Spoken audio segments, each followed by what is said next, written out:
Hey everyone, I'm trying a new thing out. At the end of each year, I usually put together a little blog about my favorite video games that came out that year. And this year, I decided why not make a video out of it? It's something that I've always wanted to do. It's winter break. I can't go outside. So why not? Maybe if I get a positive response to this, I can do some more. I certainly am excited to think about the different types of things that I could do with this, probably talking about video games and also other things. So I played a lot of games this year. I pretty much always do. That's not really anything new, though I was certainly home more even than usual this year. And the state of the world right now is certainly something that comes up pretty frequently in my discussion of these video games. For now, I'll just say that, like any art, games provide us with comfort and escape, and that's necessary. But also, just like any art, they're a product of the people existing in and reacting to the world that we live in. The games that stuck with me the most this year had something to say about the world and our place in it. All of them pose interesting questions, I would say, and probably the best of them maybe even offer some pretty good answers. So I played a lot more than the 10 games that eventually ended up on this list. For the most part, I'm not going to talk about them, but I would like to shout out just a few that didn't quite make it. So Doom Eternal is one game that didn't quite make the list. It's not a game that I loved necessarily, which is a bit of a surprise considering how much I loved the last game that came out in 2016. In general, I think I probably agree with the general consensus that I have heard from the internet, which is that it is a little bit of a letdown after the last game, but I don't think my reaction was quite as strong as some people. I actually really liked most of the time that I spent with it. I think the movement feels amazing. In a lot of ways, I think that they tightened up and expanded the things that they were working on in that last game in a way that just feels so good to play. The soundtrack fucking rips. And this might be a hot take, but I actually pretty much like the platforming in the game. It's pretty fun. I thought it was well done. That said, it does feel a little bit bloated in terms of like all the skill trees that they add to it, all the different buttons on my keyboard that I needed to keep track of. The story isn't nearly as fun, I don't think. It's way more self-serious and tedious. And then the biggest complaint I have is that they did introduce some late game enemies like the Marauder that just really broke the flow of combat for me and just made it to the point where I just kind of wasn't having fun with it anymore. But up until that point, I had a pretty great time. Next up is Astro's Playroom. I would not necessarily say that I am the most dedicated Sony stan or something like that, but I have owned literally every Sony console since the PlayStation 1, which I've got right there.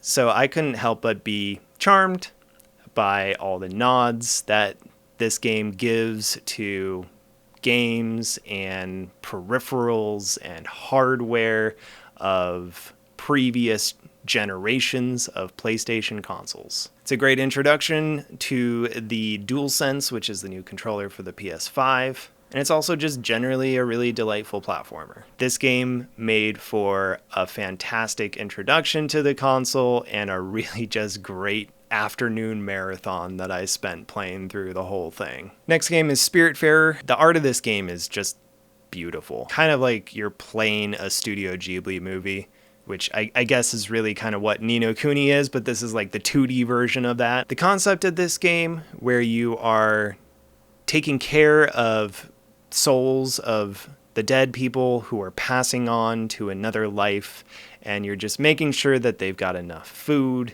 that they have gotten a hug for the day, and that they're wrapping up any unfinished business they might have.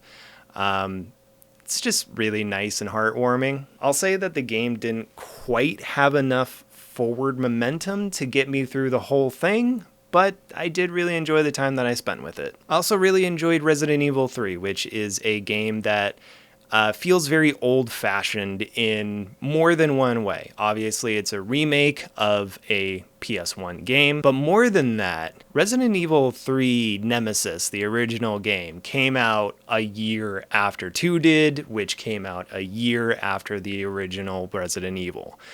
And they were of that era where they just spat out games like that. And the game really kind of played more or less the same as the last one. You can start to feel some diminishing returns. It was short, but it was an extremely likable extra few hours of a game that I loved. And sometimes that's all a game really needs to be. That's what this remake feels like too, and I'm just really glad that we still have room for games like that in the AAA space. It is increasingly becoming an environment where these games take like 5 to 6 years to produce, ridiculously expensive, laborious projects that never really feel like they meet the expectations that they built up for all those years that you were hearing about them. So I thought there was just something really refreshing about Capcom putting out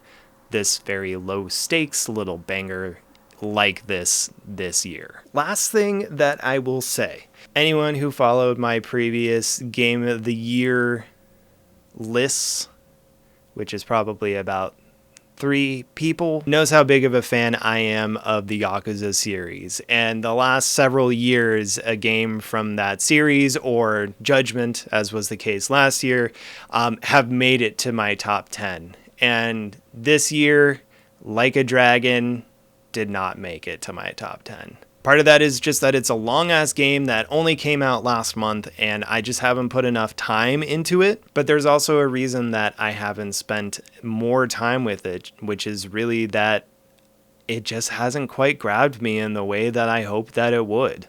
I really like Ichiban. I think he's a great main character. I love the rest of the cast. I love the way that the game focuses on these marginalized communities like unhoused people and sex workers. And I think it stumbles along the way in doing so in some places, but I do think it's really coming from a good place. And I just appreciate the effort of a game to do that. I also loved, at least in concept, that they switched to a turn-based combat system. It's just a wild and cool experiment. I love that they took this idea that just initially feels like it must be a joke, and then turn it into this fully fledged thing that is extremely funny, but is also just like an actual video game. They've made so many games in this series at this point, and so many of them have been so similar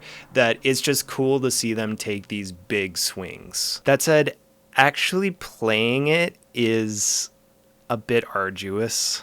Getting around the map can feel slow and tedious. Like many JRPGs, fights can get pretty repetitive pretty quickly, and it just feels like you earn XP and money at such a slow rate, which I think feels like it's part of the point. You were supposed to be pretty destitute at the beginning of the game, but it's just kind of unsatisfying. A 2-hour session with the game makes me just walk away with this feeling that I hadn't really done that much in those 2 hours. Also, I'm pretty early in, and I already have these complaints, and where I've heard that the real big grinds happen aren't even until way later in the game, which is pretty discouraging to hear. So, I don't know. I do really want to see where the story goes.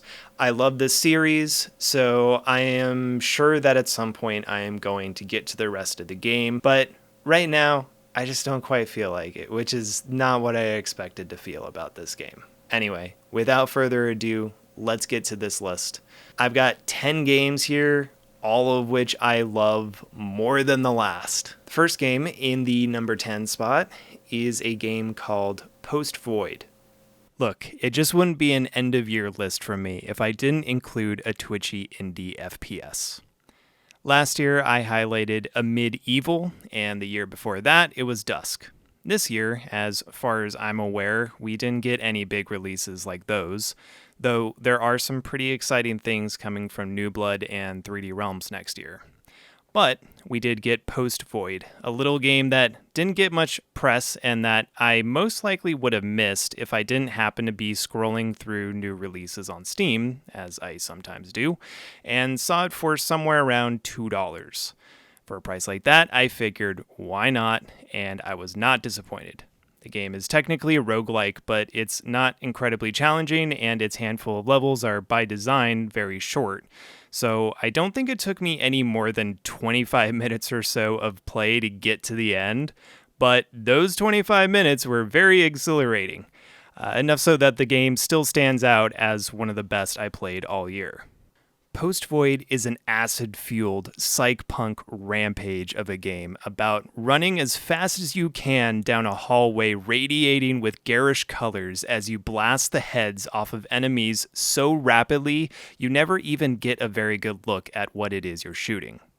In your right hand, you hold a gun that looks like an oddly shaped lighter with a needle sticking out the end of it, but it apparently shoots real bullets. In your left hand, you carry what seems to be your actual life force. Getting hit by enemy fire decreases it, but so does just existing, and killing enemies refills a bit, so the only way to stay alive is to kill everything as quickly as possible, running and sliding along the uneven ground to meet your next target. Besides modifiers that you get at the end of each level, few of which change the game in dramatic ways, that's really all there is to it. But the frantic energy is pulse pumping enough that I'm not really sure how well it would work if it were any longer. The crude, low poly graphics bursting with unnatural colors, the looping psychedelic garage jam of the soundtrack, and the ridiculous pace are all wildly stylish and headache-inducing at the same time, designed to be enjoyed in short, manic bursts. To play a game so confidently concise in its scope and goals is refreshing, a DIY punk spirit that video games need more of. Next up at number 9 is a game called Assemble with Care. Us2's chill and pretty puzzler about repairing antique objects came out last year on Apple Arcade, but I didn't get to it until its PC release this year, where I spent one very pleasant afternoon soaked in its pastel vibes. Assemble with Care puts you in the shoes of versatile fix-it woman Maria as she settles into a new town and gets to know her neighbors by repairing their tapes, cameras, slide projectors, and other slightly dated appliances. The story, told through brief text screens between repairs, is mostly forgettable, but given enough care with hand-illustrated pictures and voice dialogue that it goes down very easily. Where the game really shines is in its repairs. At the start of each, you're given the broken object and any tools you may need for the project, and it's up to you to take it apart, fix what needs fixing, and put it back together.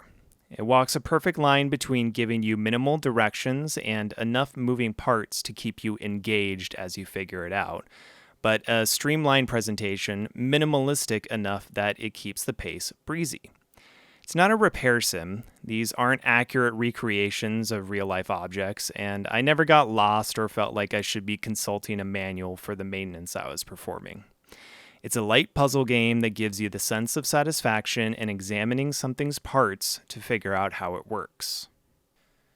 Assemble with Care is a meditation on the sentimental value of objects, the surprising meaning we can attach to them. We live in an increasingly digital age where most of our devices perform computations more complex than most of us could dare to understand. So there's a tactile tangibility to the analog equipment that Maria handles that is comforting in its form and function. You come to respect that a camera is more than a camera to its owner, that it carries with it memories of the times that it was around or times that it was used, memories that are captured in more than the pictures it took, but in the object itself. Disposability and planned obsolescence is another inherent quality to modern life. Phones and other pieces of technology are constantly daring each other to create shorter and shorter lifespans to ensure regular purchases, returning to an era of technology that at least had a presentation of durability, and performing work to give these objects at least a little more life is similarly an idea that gave me a lot of comfort in the time I spent with this game. Coming in at number 8 is Signs of the Sojourner. Combat is such a ubiquitous mechanic in games because the medium has been designed, to some extent, for snappy moments of conflict and feedback. Many games have little to actually say about violence, but feature shocking amounts of it, seemingly for convenience. This isn't to discount the large amount of games outside of the action, adventure, and RPG genres that I tend to feel most comfortable in, which feature next to no combat.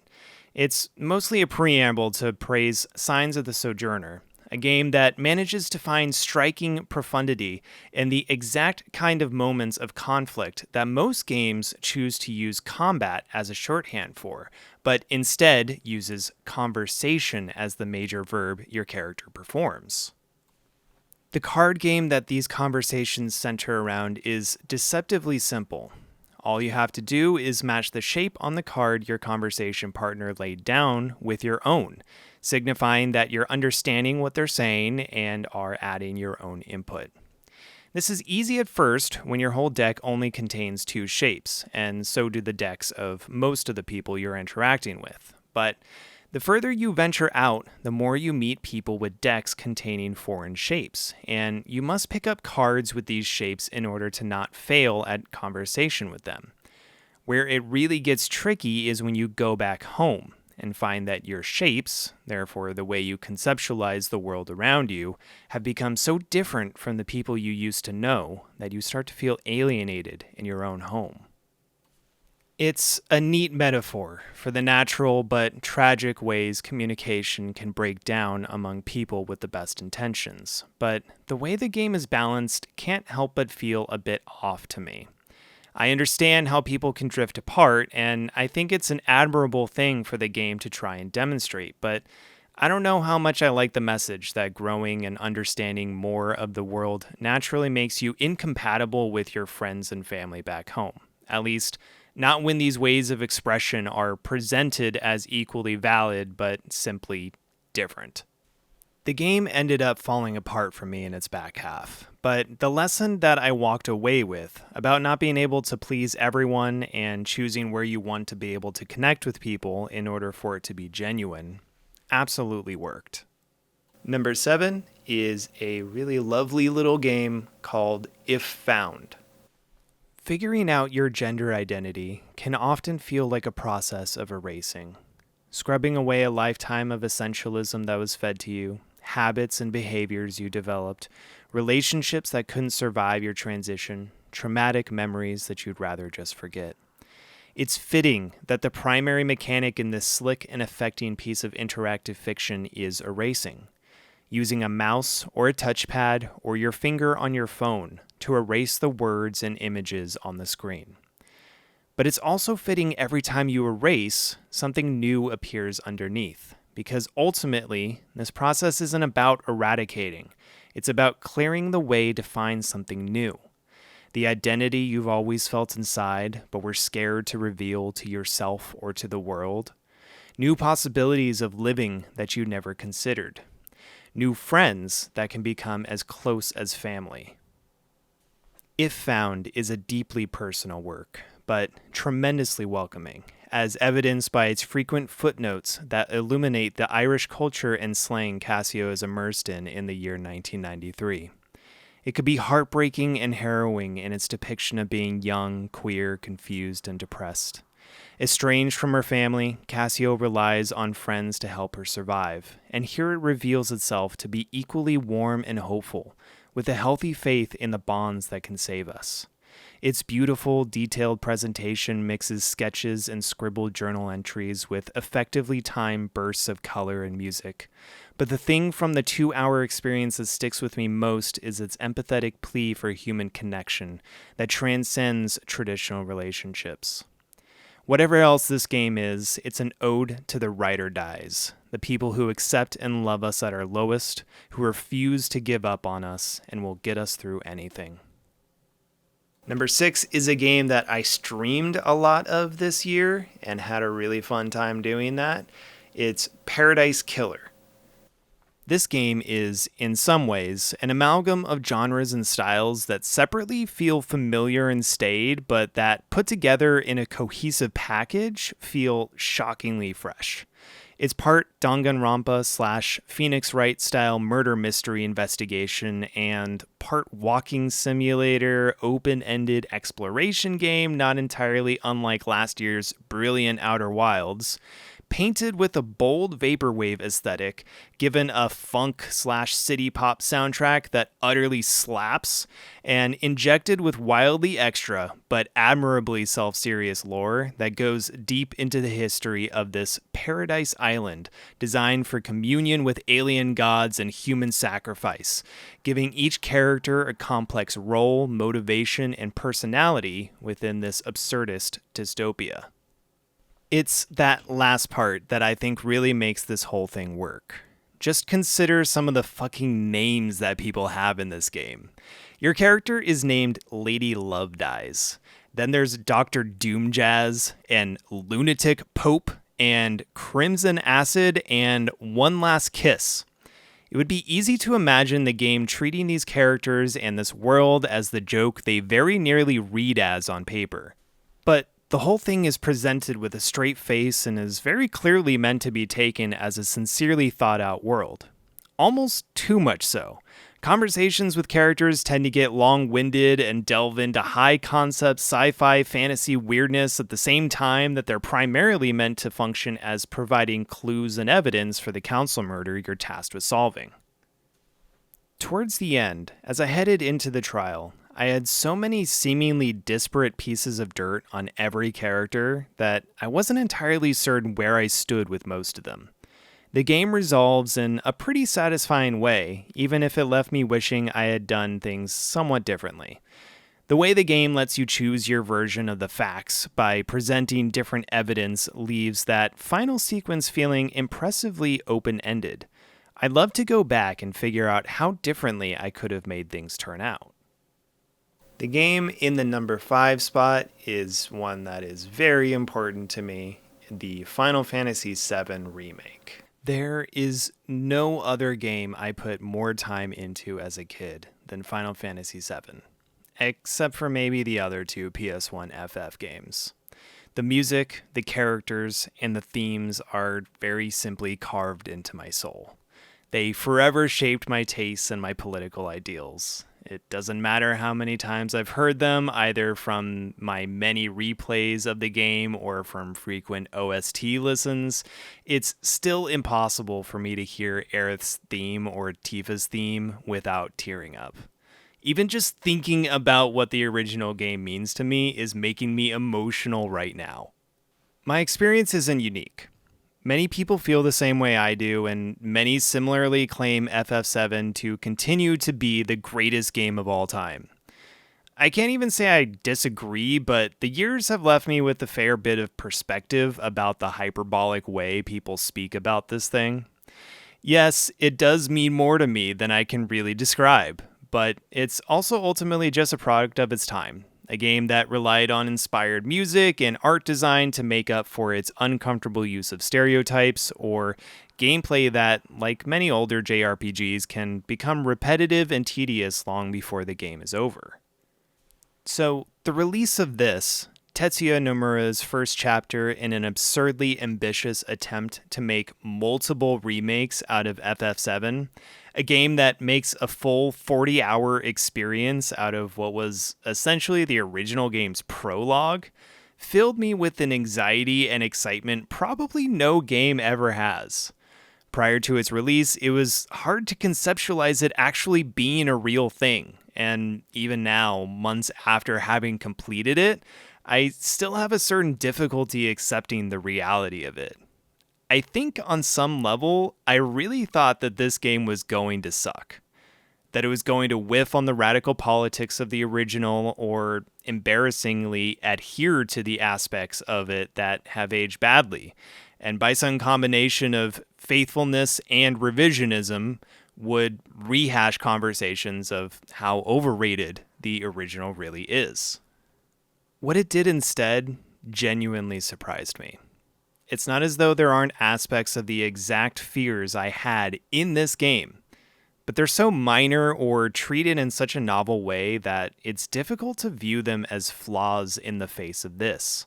A beautiful, emotional, deeply engaging, and yes, radical modern interpretation of the 1997 game. During a time where most AAA games, through a cowardly mixture of greed and fear of the rabid fan bases they've worked hard to cultivate, openly deny that their games are political in nature, Final Fantasy VII Remake doubles down on the fact that it's basically about a group of Antifa super soldiers committing acts of eco-terrorism against a corporate state. That Cloud, Barrett, Aerith, and Tifa were able to exist in the late 90s as uncontroversial video game heroes, but in 2020 their existence feels brazenly defiant, reveals some depressing truths about how much we've allowed gamergaters to shape the mainstream narrative of video games over the last decade, but it's all the more admirable for it. Final Fantasy VII Remake pulls off a magic trick in translating the turn-based combat of the original into an action RPG format, in that once you've internalized the mechanics, it's remarkable how similar the flow of combat feels. It's one of the more satisfying combat systems I've experienced in a game, a perfection of what in retrospect feels like a test run for this game that they started with Final Fantasy XV. Midgar is rendered in stunning detail, and even the odd low-res JPEG in there feels weirdly fitting for a game founded on pre-rendered backgrounds. There are whole chapters of the game that dive into characters and moments that never happened in the original, but build out the world in a very welcome way. The music is so much more than generic orchestrated takes on Nobuo Uematsu's classic MIDI soundtrack. Unexpected arrangements, diverse instrumentation, remixes and mashups, and a solid amount of very good original music do justice to the legacy of the original score. The game isn't without its flaws. It's awkwardly paced in parts, sometimes egregiously so, with certain sections extending a full hour or two longer than they really probably should have. And while I genuinely enjoyed the twist towards the end, a statement on the game's nature as a remake, so much of it relies on fairly deep knowledge of the original late game that some of it comes across as bizarrely incoherent.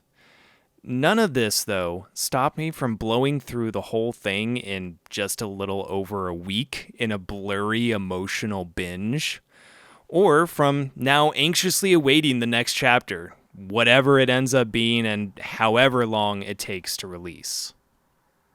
Number 4 is the game that should have won Game of the Year at the Game Awards, and that's Hades. It's a testament to how strong game releases have been this year that Hades, a game I would by most measurements call literally perfect, is only my 4th favorite on this list. I've been following this one since it came to Steam in early access last year. I put enough time into it by the point that I was putting together my top 10 from that year that I briefly considered sticking it in there, but I decided to wait for the finished product and continue following NoClip's excellent docuseries on the ongoing production of the game up to its release. It's been a joy to see everyone react to this game with the same overwhelming praise I've been giving it for over a year. And truthfully, much of what I say here will just echo many of the things I've heard plenty of others say about it. The action of the game is so compelling, and the forward momentum of the story is so strong that I stuck with it in a way that I had previously been unable to with other roguelites. The writing and art are both impeccable, providing a gorgeous world filled with thoughtful lore and likable characters. The combination of finely tuned progression and the tight mechanics of combat reward the time you spend with it, both providing you with perks to even the playing field and just simply opportunities to truly get better at the game. Feeling that happen in real time is wildly satisfying. I had the perfect arc with the game. what feels like the exact arc that's intended. In that between runs 15 through 20, I was starting to worry that I was plateauing. It may just not be good enough to ever actually beat it. But something clicked in the early 20s, and I suddenly found myself consistently able to get out of Elysium, where I had previously kept getting stuck, and then had a number of encounters with the final boss before I was able to finally take him down. Doing so may have been the best gaming moment of the year for me. I still haven't seen credits on this thing. I beat Hades several times, but need to several times more before I get to the actual end. I'm in no rush to do this, because Hades is just one of those games that it feels good to have a little bit more to do in. Putting in a run every once in a while, then indulging in the occasional marathon, is something I plan to do for a long time to come. The game at number 3 is the one that I've been teasing with this video in the background here, which is Persona 5 Royal. I never played the original release of Persona 5, and in fact, Persona 5 Royal is my first Persona game in general, so as far as I'm concerned, this is very much a new release. This is more about the game as a whole than the extra content that they added for Royal. Yoshizawa is a great character, and the final chapter is absolutely a highlight of the game, but it was all new to me. Besides those big things, I'm not even entirely sure what was and wasn't new for this edition of the game. Why do people abuse positions of power? There's plenty to be said about the corrupting nature of those positions in the first place, the greed and lack of empathy some people seem to have, etc. But I think for many of us, the question remains confounding. Because even if we're all flawed people who have done things we regret to some extent, most of us are just unable to comprehend the mindset of a person who would, say, sexually abuse a student, as is the case with Kamoshida, the teacher-turned-first opponent that the Phantom Thieves face. It's a level of monstrosity that is just beyond anything we can picture ourselves being capable of. The fantastical conceit of Persona 5 offers an explanation, which is that it is possible for people to have their hearts corrupted, and it is also possible to put a stop to the corruption, and leave this person with a pure heart that must live forever racked with guilt by the horrific things they have done. From a certain angle, it's easy to take fault with this premise. It suggests that people are not to blame for their own misdeeds, that the bad things people do usually is a result of corruption that is rarely shown as being particularly in their control, or at least something they consciously decide upon. Further, it risks erasing systemic issues of power, instead focusing on individual bad actors. These are fair criticisms that I've seen of this game, the latest in a series that is somewhat notorious for its conservative leanings. Understanding these criticisms did not stop every change of heart from feeling like a deeply satisfying moment of catharsis for me. 2020 was a maddening year in abuses of power. It feels like the people who caused the most harm will simply never have to answer for their crimes. After grossly mishandling the pandemic and causing the deaths of hundreds of thousands of people, Trump's hubris led him to get the virus too. But it turns out that hubris was well-deserved, as having access to the best medical care in the world led him to a quick recovery while the majority of Americans languished.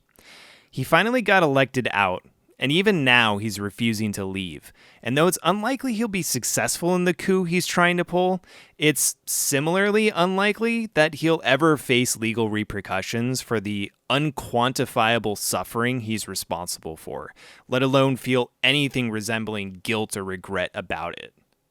So, to see Kamoshida get on his knees under the full weight of the things that he's done, to see him reject any possibility for forgiveness or redemption because it's simply impossible for him to forgive himself, to know that he will bear that guilt for the rest of his life, it feels good. It's something we never get to see in real life. Even in an age of callouts and apologies, it's rare for those apologies to ever feel genuine. and the people who have categorically caused the most harm are in high enough positions of power that they'll never be made to apologize. So yeah, Persona 5 was absolutely the game that I needed this year, but it wasn't just for the schadenfreude. It's also a compelling JRPG with fluid combat design and creative labyrinthine dungeons that are a joy to explore. It's also wildly stylish, from its UI and character design to the soundtrack, which has carved out a permanent space in my heart. And maybe most of all, it's also about hanging out and exploring the city with your friends. Walking around and shooting the shit is maybe the activity you spend the most time doing through this roughly 125-hour game. And the connection I felt with the supremely likable cast of characters felt like a necessary stand-in for the social life we were all unable to maintain in this nightmare year. It took me the better part of the year to get through the whole thing, and no game provided me a more consistent source of comfort during this time. Something I'll forever be grateful to it for. Coming in at number 2 is Kentucky Route Zero. Similar to Persona 5 Royal, this is a re-release of a game that had mostly been out for a while, but that includes its much-anticipated final chapter, and which I had previously played none of before this year. But unlike P5R, which made me happy I had waited, I really kind of wish I had played KR0's first 4 acts as they released. The first act of Kentucky Route Zero came out way back in 2013, then Act 2 just a few months later. Act 3 came out the next year, then Act 4 in 2016. Fans waited close to 4 years for Act 5, which came out at the beginning of this year, wrapped up in a new package that includes all the previous content, including the interstitial chapters that provide vital context for putting together the game's various disparate themes and plot threads. 7 years is a long time to see the full release of a game that, in total, probably takes well under 15 hours to get through, but it also feels like a pretty appealing amount of time to sit with it. Every chapter of this game is dense. Dense with text, with subtle characterization, with abstract concepts, with hidden moments that reward exploration. They feel designed to be meditated upon, not quickly digested. Like a good David Lynch movie, a director this game takes some clear inspiration from, the plot can feel logically discordant, but emotionally coherent, and only becomes more insightful and meaningful the more you reflect on it. This is a rare and refreshing thing for a game to so expertly pull off. That's not to say that complex or obscure plotting is rare in video game stories. The Kingdom Hearts series, which can have a similar Lynchian vibe from a very different angle, are equally celebrated and vilified for their ever-increasingly convoluted lore and storytelling. From Software is known for burying their storytelling in subtle environmental cues and item descriptions, to the point that some people can produce hours-long YouTube videos explaining the plots of the games, while others can get through the whole game without even realizing it had a plot. Kentucky Route Zero's plot doesn't feel messy. In fact, playing it all in one go, I was shocked by how many of the themes and motifs that feel most relevant and resonant by the end of the game were seated in the very first act. Nor does it feel needlessly nebulous. Yes, it clearly is indebted to the magic realism of authors like Gabriel Garcia Marquez, so much so that his surname is borrowed for one of the game's main characters, but there's little pretension to its intentionally mysterious nature. Because at its core, KR0 is centered around some immensely relatable themes. It's a study of poverty and debt, and more specifically, the slow suffocation of the American Midwest under late capitalism. It explores, in an often Kafkaesque fashion, how consolidation of ownership of the means of production not only alienates us from our labor, but even our own bodies, and the quiet struggle of trying to survive in a world that is hostile to even your most basic needs. And though it is very nearly always melancholy, and at times utterly devastating, the game vitally does not wallow in misery. It focuses instead on the culture that thrives in the margins of a lonely society.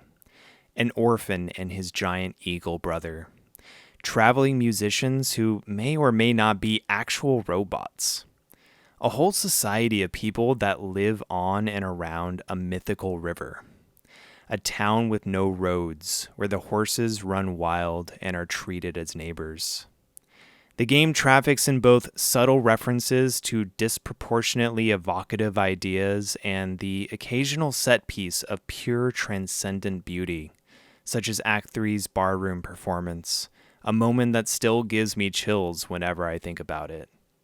Kentucky Route Zero is a game that refuses to hold your hand or explain itself, but also never loses sight of its human characters, the heart that drives it through the most depressing truths it reveals, or the possibility for hope, no matter how uncertain.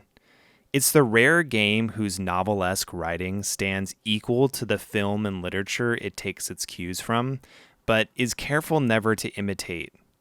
It is required playing for anyone interested in the storytelling potential of the medium.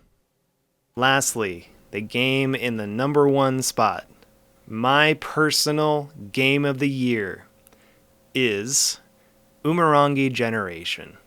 What a masterpiece of environmental storytelling. There are no cutscenes in Umurangi Generation. There is no dialogue. There are no active set pieces where characters do anything other than their standard static loops. All you're given is the levels and a handful of fairly vague objectives, left to put together the pieces from graffiti, newspaper headlines, clothing and objects and skyboxes. Despite this, I think I could write several paragraphs of plot for each stage of this short game, if prompted. The details of what Umurangi Generation is and is about are best left to be discovered on your own. It's not that it pulls any massive mechanical or systematic twists, but the way it reveals itself with each subsequent level is one of the many joys it has to offer. All you really need to know is that it's a photography game, not entirely unlike something like Pokemon Snap, where you're prompted to take pictures of specific objects and ideas in each level of what promotional materials for the game call Taranga Aotearoa's shitty future. Umurangi means red sky in Teroa, and the game's developer, Naftali Faulkner, makes no secret to what that's referring to, what he calls Australia's shithouse response to last year's disastrous brushfires. This is a game about environmental disaster and the government's refusal to do anything but make it worse and stamp out anyone who speaks against it. In particular, Indigenous people, who are often most at risk for the effects of climate change and who have been silenced for trying to sound the alarm. This message is filtered through cyberpunk, anime, and street culture in the game's striking Jet Set Radio-esque presentation. I played the game's original set of levels around the time it first released, back in May. The pandemic had already been in effect for a couple months, and the government's response had been characteristically cruel, but those were still early days. Checks had been recently distributed, evictions had been temporarily halted, so were sweeps of unhoused folks, per CDC guidelines. And overall, most people were taking the whole thing pretty seriously. The dystopia Umurangi Generation presented absolutely resonated, but not quite to the degree that it was about to. I soaked up the game's vibe, meticulously explored each level, and enjoyed feeling like I was, to some small degree, actually learning a bit about photography in terms of different lens types, shot composition, and light Photoshop features. I consider it to be one of the better and most memorable games I played this year. Then, the rest of 2020 happened. The murders of George Floyd and Breonna Taylor, and the subsequent civil unrest that erupted across the country. The curfews that cities enacted as a way to curb protests and give police free rein to terrorize citizens.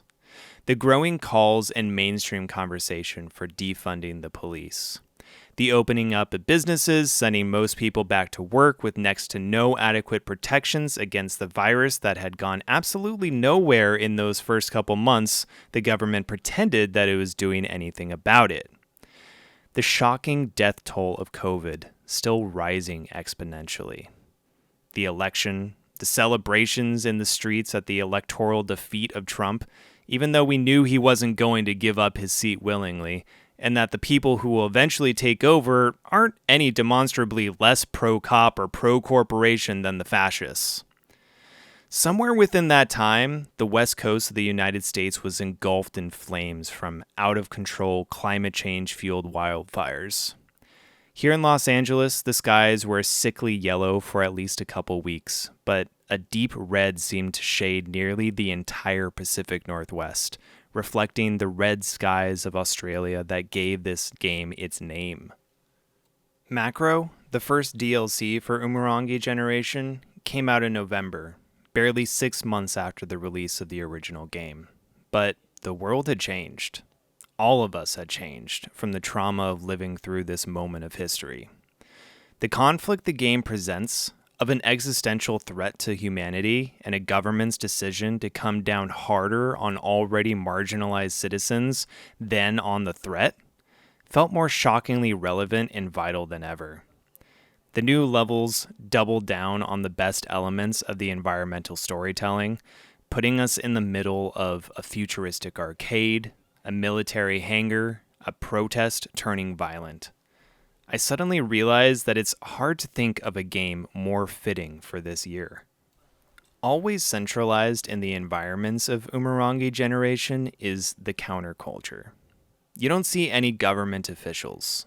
The most you get are military officers, the majority of whom seem to be grunts out of their element. Mostly, the focus is on a vibrant, angry youth culture. Boomboxes and spray paint cans, skateboards and flashy clothing are everywhere. A retro-futuristic aesthetic so many times cooler and more coherent than Cyberpunk 2077's 80s worship. Making and participating in art is a ubiquitous cultural act, and your photography captures it. VR escapism is rampant, presented as both a fun and trendy activity among citizens and a possible tool of control and/or recruitment. Your friends are there in every single level, hanging out or protesting or hiding or fighting. One of them is a penguin, which is pretty cool. Like the two games above this one on this list, community and friendship is a major focus as the only possible solution to the existential threats we face. Your comrades aren't just hanging around. You're all a part of the resistance against an oppressive regime, fighting back with equal parts fury and compassion. You take care of each other. You take your pictures, make your art, talk your shit, then you push back. In the game's final level, where community resistance seems to be coming to a head, protest signs, transgressive graffiti, and Molotov cocktails are everywhere. You get penalized for taking direct pictures of protesters, because this game knows how to be a good comrade. It understands power structures, who exploits them, and how we can beat them, or at least be good people while trying. It's focused, uncompromising, and mobilizing. It's a guidebook for how to survive 2020 and the foreseeable future. So yeah, that's my list. If you made it all the way through this video, I'm sure it was long, so thank you. I'll do the thing where I ask for you to like and subscribe. Besides random streams, this is the first YouTube video that I've ever done, so it would definitely really be helpful if you could do that for me. And yeah, hopefully you got some good video game recommendations to get you through this winter. Thanks everyone. Bye.